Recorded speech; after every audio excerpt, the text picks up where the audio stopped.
Hey guys, what do you think of John Bradshaw Layfield? John Bradshaw Layfield, you suck!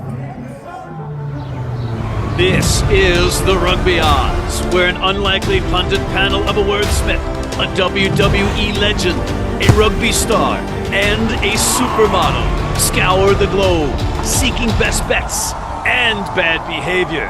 Are you not entertained?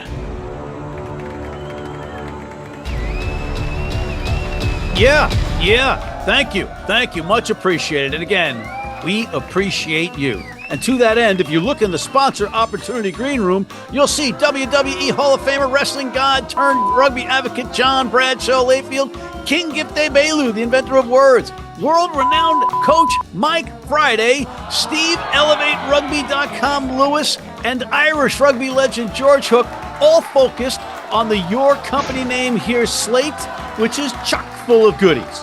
Gentlemen, we had a decent week, only because, John, you were actually stellar last week in your picks. So thank you for boosting up the rest of us. Gift, you and I have some work to do. We were both 12-9. John was something like 15-6 in his picks. And then on camera, Mike, we got to talk to you about, Exeter, but we'll get to that later. But there's some real value. Again, I keep beating a dead horse with this, but the top 14 teams, against the spread, they were 5-2, the home teams. 5-2 versus the spread, home teams. 6-1 straight up home teams for the top 14. Conversely, in the URC, the home teams were 5-3 versus the spread, and the Premiership, they were 2-3 versus the spread. So again, some real value with the top 14. Let's get down to what we saw last weekend. Mike, you got an observation from last weekend? I think there's only one observation for me, and that is the man returned Dupont. That top 14 is naughty. The no-look pass reverse round the back off the line out, it should be banned. It was disgusting. It was ridiculous. It's fantastic to see that the guy is obviously he's riding high, but this is his first game in 7 weeks, first full game. Crazy. And, he's come off the bench last week and dotted down for an 11-minute hat trick. And then he's come up with a ridiculous play out of nothing at the moment. And, in the game at the weekend, and you're just like, he is just in the zone. He's on they talk about being in the flow. This boy is, he's taken the game to a different level, and it's fantastic to see. It's great for the sport as a whole, off the back of the Olympics, that he is bringing eyeballs into the game. Mike, I got a question for you. Patrick Mahomes is kind of like the Dupont in the NFL. He does things that are just you're not supposed to be able to do. He threw a ball behind his back on a forward pass during preseason. He just does crazy stuff. Who did you coach in your years of coaching all these great athletes? Who did in your years of coaching was most similar to that? I think that probably the most unorthodox, natural, instinctive animal, but he was also a little bit of a maverick, where he was a lot of a maverick, was Henry Paul. So obviously I had Henry Paul. He came from New Zealand, but he went to Wigan Rugby League, right? He was in that great Wigan Rugby League team with Robinson, Connolly, Sean Edwards, and then he came to rugby union. He didn't really fit into Clive Woodward's mould because he was loose, he was maverick, but his ability to do ridiculous things and come up with plays was phenomenal, right? So he was probably the most, he was a handful to play against, and he was always a great asset to have in your team. Very different to like the Jason Robinson, who just had ridiculous athletic feet. That's what you'll see with Mahomes and Dupont, coupled with that athletic ability. Amazing. John, what did you take away from the weekend? Mike would know this much better than I do, but it looks like we got parity in the top of the Premiership as far as the top half of it. You got some teams that aren't that competitive, but you have real good parity, which is going to be tough when you're picking teams because these teams rise to occasions. In the URC, I think it's very similar to what we saw last year. You have Leinster and you have the South African teams, and then you kind of got everybody else. And then Glasgow, you came out of nowhere and just got on a roll, ends up winning the championship, which is very unexpected, but it looks very much the same. And the Bulls are not looking that good so far. I know they don't have their full squad yet. They don't have the Springboks back. Zebre, though, is just like last year. They're playing very good at the start of the season. I think it's very interesting to see the development of the South African teams once they get the Springboks back. Gift, what did you take away from the weekend? But really, the ones that I actually thought was most impressive was watching Harlequins versus Bah. which was an incredible game altogether. But it continued to show Harlequins just consistently shoot themselves in the foot down the stretch. Had the win. They were dominating early. And then all of a sudden, last second, just can't finish it through. Almost like the Saracens did against Bristol. And then looking at the Stormers, I mean, they're just a beast. Damian Williamson is just amazing. Whenever you just get him going, he's just amazing at what he does. I got to give him that. And Munster sucks. I don't believe in Munster anymore. Listen, I completely agree. Munster is not very good this year. I mean, normally Irish teams have to get to the championship before they choke. Munster's starting early. The score of that match was not indicative of that match because it was a pick. Oh, you sycophant. Would you quit sticking up for Ireland? Mike, these idiots don't know what they're talking about. What about the other Irish games, though? Leinster doing a proper job on Connaught at Connaught. Woo! And with a completely different front row, a completely different back row. So they're, now considering how I've learned how a lot of these teams don't care about their star players, I don't even care when people go, oh, we changed our back row, we changed our team. No, you just consider yourself as a full team. You get blamed as a full team. You get rewarded as a full team. There's no change. They have the depth. Leinster is a talented team across the board. Oh, that's fair. That's fair. You say it's fair. You're talking about both sides of your mouth. But that wasn't. They got a new front row. Oh, they got a new back row. And then King Egbelu says, that wasn't the matter. point. Oh, that's right. It doesn't matter. Gift, that wasn't the point. The point was they had a completely different front row. They had a completely different back row. And they lost Frawley, who's going for the number 10 position for Ireland, go out in the first 20 minutes, and they still annihilated Connacht. And it was on the road for Leinster. Amazing. Mike, speaking of choking, do you have anything you want to say about talking us all into picking like Exeter last week against Newcastle? I mean, I think the only man more distraught than me about that result was Rob Baxter. I mean, fair play Newcastle, like they dug deep, right? That's typical standard Steve Diamond Friday night up there in the tomb. But I mean, Exeter, they would have been targeting that game massively. And now to be 0-5, and they've got Harlequins coming down this weekend, I think. And Harlequins, that was some game between them and Bath. And, Isgro, the sevens boy from Argentina, was outstanding. Marcus Smith, outstanding. And that whole back line of Quins, I think, will trouble Exeter. I mean, it doesn't seem like they've got any halfbacks. They're not... they've got no direction in the way they're playing Exeter. And I know they're young and they're evolving, but I think Baxter will be panicking a little bit, really, especially if they don't get anything this weekend. Woo.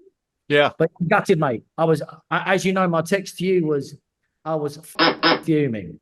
Yeah, I was stunned. I couldn't believe it. I was when I was watching. It was crazy. But John, the odds makers were right on point with the Bristol Saracens match and the Bath Quins match. Both were at 1.5 points, and both were 2-point margins of victory in those matches. So is there some value in the Premiership now? Because we're looking at the top 14 all the time with these home teams. I think there is. You got to see some teams every year. The teams are slightly different. Even though you have same rosters from same years, you add some pieces, you subtract some pieces. You got to figure out 5-6 games in when you start. That's why a lot of gamblers don't bet until a few games into the season, especially like say with baseball, you're playing a lot of games. But you're playing a lot of games in rugby too. And so I think now you're going to start seeing the books get better and better and better. And you're going to start seeing less value out there as far as the books because, there's a reason they make a lot of money in sports books. I find it just amazing that the top 14 pays so much for teams to only play half the season. Because, once they get on the bus, all of a sudden their abilities disappear. So I can understand why so many people keep wanting to go. Yeah, the only team that wins on the road in France, it seems, in the top 14 is Toulouse. Right? They're like Leinster. They'll win even if Dupont's not in the lineup because I'm sure they have to answer to him in the locker room. All right, fellas, we're going to take a quick break. Welcome George and Steve back, but we'll be back with you guys for picks and more after this. If you're in New York City and want to watch some great rugby, have some great food, and some great times, go to the world's best rugby pub, the Pig and Whistle on West 36th Street.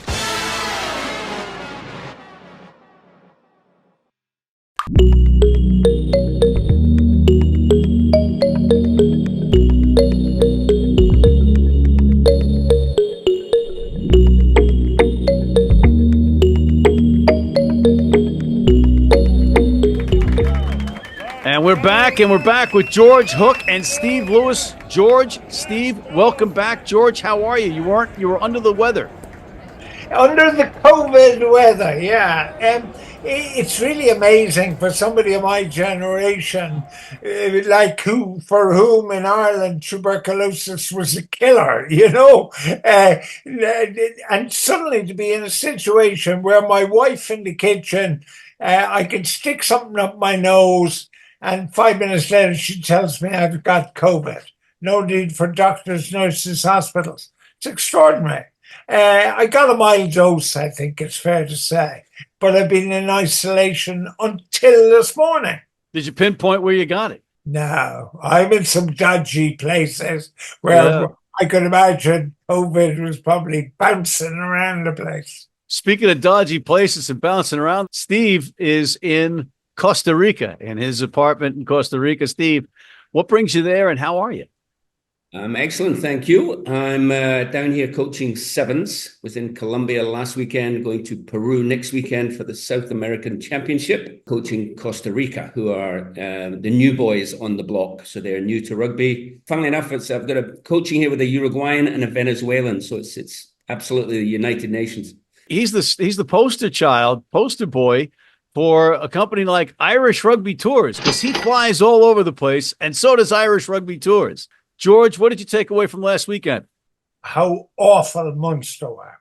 It seems to be a familiar thread with you on this program. I mean, it's a bit like Steve. When the results come up, the first place he looks at is Edinburgh or Glasgow. I mean, for me, the first thing I look at is Munster. And then watching them, they were awful. I mean, simply awful. And then the interesting thing that Simon, who Munster had signed from South Africa, didn't do a lot, has been a powerhouse at Leinster since he moved, admittedly in only 3 or 4 games. But he's made a huge difference to the Leinster pack. So that's interesting. The other one, I think, is Benetton winning. I mean, we tended to assume that the Italian teams would be last and second last. And whatever about Zebre, Benetton are punching above their weight. Hey, Benetton had a great campaign last year. They ended up in the playoffs and playing for the hardware. Steve, what about you? As George mentions, Leinster's sort of irresistible march continues. My sort of focus on the Scottish teams.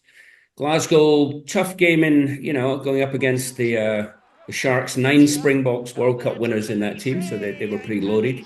The interesting thing, though, in the 79th minute, yes, the score was 28-12, and Glasgow stuck at it, scored 2 tries with a minute to go, which got them not 1, but 2 bonus points, which could be very crucial later in the year.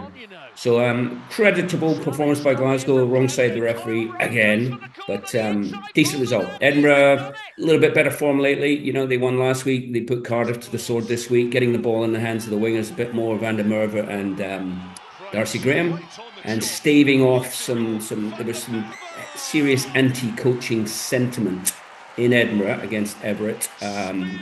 2 wins changes the atmosphere. I want to change gears a little bit, fellas. IRFU had a statement about the red card. George, why don't you take the lead on this? Well, the one thing you can be certain of, that the IRFU will be the honest face of world rugby. All right, you can count on them. And they turned up trumps again by opposing an absolutely nonsense idea brought in by the Southern Hemisphere and the chief executives of the local television stations. Next year, it will be 100 years since the first sending off in a test match. Cyril Brownlee, New Zealand. Now, 43 years later, I was around, and Colin Meads was sent off for trying to kick the scrum half into the middle of next week. But they got a red card because they had infringed the laws, repeat, laws, not rules, the laws of the game. And now we have some kind of horse manure system that he's off, but they can bring another guy in after 20 minutes or whatever. And thankfully, we have the IRFU around to keep the place honest. I don't think it'll work. I mean, they'll come up with some nonsense idea which suits television. But I'm proud of the IRFU for being against it. So perhaps we should explain for our esteemed viewers what this controversy is about. Previously, you get a yellow card, 10 minutes in the bin, naughty seat. Red card, you're off for the remainder of the game, irrespective of whether it's the first minute or the 79th. Some misguided Southern Hemisphere fools who populate the Laws Committee have come out with this, something to which I'm vehemently opposed, which is this half-assed sort of compromise, whereby the red card is only good for 20 minutes. That player stays off, but you can bring another one back on. The crux of the issue for me, unfortunately, puts it back in the referee's head. To me, it's intent. Now, if it's foul play, if it's skullduggery, and it's a punch or a kick to the head, then that guy is off, and your team should suffer, whether it's the first minute or the 79th minute. I have a little sympathy for perhaps an unintentional, a high tackle, which is quite a sensitive area right now, or a repeated technical infringement, say at the scrum or something of that nature, whereby somebody gets a yellow, then they get a red, and then they're gone. So I actually am quite intrigued by this possibility of a third colour card, whereby you may have this orange card, which is in the middle. So it's not for foul play, and it's not for the remainder of the game, but it is for a second or repeated technical infringement. So to me, the 20-minute red card is an abomination and should be laughed, just completely dismissed. Unfortunately, we have to deal with it because World Rugby are instituting it. Ireland, to their immense credit, the honest face of rugby, not sure I'd go that far, but they've come out against it, as have the French, as has every knowledgeable rugby person I have spoken to. That's my take on the red card. All right. Well, that really leaves the door open for me to come in and sound like a complete fool. I'm a fan of the 20-minute red card. I'm sorry. I don't want my game over, especially if I'm paying a lot of money to go see a game and my team is done in the first minute. And I go back to the 2011 World Cup, Sam Warburton tipping the French fly half, I think it was, Alain Roland issuing the red card, and Wales, who was arguably favored to win that World Cup, dead in the water. And they still almost won the match. Lee Halfpenny missed a kick at death that almost cleared the posts, but it was over. And with the amount of money he was spending on tickets to go, irrelevant. No, the fans aren't irrelevant. I got news. Hold on. I think, to be fair, the host on the program is a bit unfair to himself, calling himself a complete fool. He's close, but I don't think he has accurately described his position on this or any other subject in relation to rugby union. You are too kind, sir, for that compliment of sorts. Listen, it's about the fans. In all due respect to you guys, Stadler and Waldorf up in the balcony, fans matter. Why? If fans mattered, baseball would never have got started, right? Because it is indisputably, apart from cricket, the most boring game on earth. It's not about the fans. It is about the game. And it's not about Americans buying tickets and coming over here to preach to us about how our game should be played. There's a very important point that has to be made here. Very quickly. There are coaches in the Premiership who give players mulligans for taking out a 10 and they get a yellow card, provided it's not a kickable penalty. It happens all the time. It's now a professional sport. This will absolutely incentivize headhunting. That's another reason you haven't contemplated. Okay. Maybe we go with your orange or tangerine colored card. I'd say accept that as a compromise. But we're running out of time, and I need your wisdom, fellas. I need you each to pick a URC match for me against the spreads. What do you have, George? I have Zebra. You've got him at 15 and a half, I think. I think it's even more. I think it's 18 and a half. Against the Scarlets. Crazy. I think they'll beat them. I agree. That's why I'm going to pick them in the next segment. And Stephen, what about you?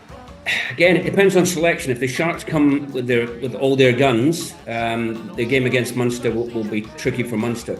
If they rotate players, I'd actually be inclined to see a sort of response from Munster. I think it was 5.5, you said. So I'm actually going to go for Munster on this occasion, with a big caveat, depending on Shark selection.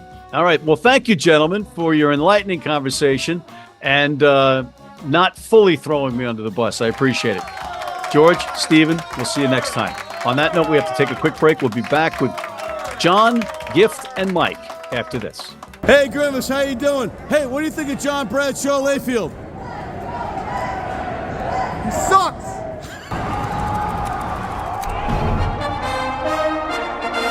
From New York City comes America's longest running and most popular rugby show.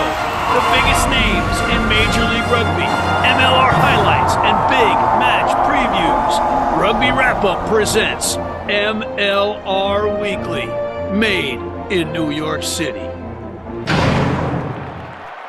Hey, U.S. fans, you can tune into every match live on Flow Rugby. How do we know that? Because we're on there all the time. And we are back, and we'd be remiss if we didn't comment on Gift's hat. Gift, what is that hat? Hey, look, man, we're about to do these picks. I need to get my pick numbers up, get the luck going up, and also this hat is dope. All right? I don't care. Exactly. Let's go, champ. Okay. All right, monkey see, monkey do. There's John. Copy. Yeah, you should wear a burqa, Matt, the way you look. Cover up your whole body, your head, everything. That's excellent. That's what. Oh, here goes. I think Coach Friday is digging for it. He's got something. There you go. Sir. It's the rally shirt. Yes, sir. It's the rally shirt. There all we three go. of us. You know what it is? All three of us entertaining as hell. You know why? Because we want to be on 2 Cents Rugby. It's a hat trick. All right, Mike, since you're so cocky, let's start with the URC. Who do you like in the URC this week? I'm going to go for the Bulls to more than cover away at Benetton. I think I think they might have a couple more Springboks back in the mix, and I think they'll be hungry and they'll be looking for some Italian meat. All right, Gift. It's a sausage. I wasn't going to say Italian sausage, was I? Well, you just did. Yeah, look, Munster's taking on the Sharks, but you know who's come back to full form? See, Khaleesi is back to full form. He got the stench of France off of him. Elizabeth Esteban is playing strongly again. Sharks win 5.5 over Munster at home. Dominate. Okay, I'll follow up with that. I like Munster getting the hell beat out of him is what I like. And I like the Stormers at home taking on Glasgow. Look, this is a great opportunity for the South African teams. They got the former champion, last year's champion, coming down there to visit. They're having a tough start to their season. They're playing some pretty good teams. And I think the Stormers take this chance to roll them boys. Well, Glasgow played all 80 minutes last week, getting a try at death to get the key bonus point in the loss, which could loom later in the season. But Zebre, despite their uniforms, getting 18.5 from Scarlets? Come on. That seems like a layup. I'm going with the Italian team in that one. Let's move to the Premiership. Mike, it's time to atone for Exeter. What do you got for us? I am going for Saracens at home.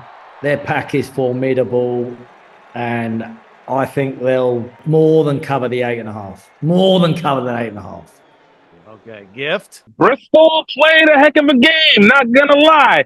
But Northampton came out firing, playing in sales space. Yes, I understand they're at home. Yes, I understand that it might be an easy game, and George Ford might not be there, but I do believe that the Saints in Europe are going to do better than the Saints in New Orleans are doing. So I have to believe that the Saints are going to beat Bristol and obviously take that, cover that spread and then some. And of course, when the Saints come marching in, come on, man. Bam! And of course, when you referred to George Ford not being there, you meant he's not going to be watching the game. Exactly. John, who do you like? I like Sale and Bath, and I'm going to take Sale. I think Bath has got a normal letdown spot. I don't think that Sale wins the game, but I think they cover the 9.5. I think they can keep it close enough because of the letdown spot that Bath. They played a great game last week. And you look at these teams, it's tough to play 2 games back-to-back. On other pros, you got 7 days in between. It's a natural letdown spot. I know you got some injuries. Give me Sale to cover, but not win. I'm going to go with Tigers. That's too many points, Mike. Too many effing points. All right, let's take a quick break, and we'll come back with our picks of the week and our goodbyes after this. We're all Breed Rugby, and John Layfield sucks. And he's from WWE, which is not even a real league. You need your cleats? You need them tomorrow? If you order today by 3 p.m. New York time or noon LA time, they can have them to you tomorrow. Young, old, male, female, if you're playing on turf, if you're playing on grass, if you're playing in the rain, you're playing in the heat, they've got you covered. RugbyNow.com. Go there now. And we're back, and it's time for John Bradshaw, Layfield's favorite moment of the show, Picks of the Week. Johnny, who do you like? Mike Friday. I'm jumping on the bandwagon. I really like normally my picks of the week going for an away win. But I do think the away win will come between Lyon and Bayonne. But I'm not going there. I'm sticking with Toulouse, who I think will more than cover the 15.5 points against Toulon, which is a brave call because it's a local derby. But I think Toulouse will more than cover the 15.5. So I'm going Toulouse to do a proper job on Toulon. But you heard it here first. Bayonne will win away. That might even your record in your on-camera picks at 1-1 via the top 14, because we're going to have to count it. Gift, who do you like? You know what's better than watching two teams embarrass themselves the week before into losses? Those two teams facing each other the next week. To see Exeter and the Harlequins after two embarrassing losses where Harlequins obviously shot themselves in, Exeter lost to the worst team in Premiership rugby. I love this game, even though Exeter is at home. I'm looking at Harlequins to take this one because I believe in Marcus Smith for 70 minutes. Absolutely believe in him for 70 minutes. And if Exeter can't take care of the Falcons, I don't believe they'll handle the last 10 minutes of that one. So look for Harlequins to be able to hold on. -5.5 in favor of Exeter.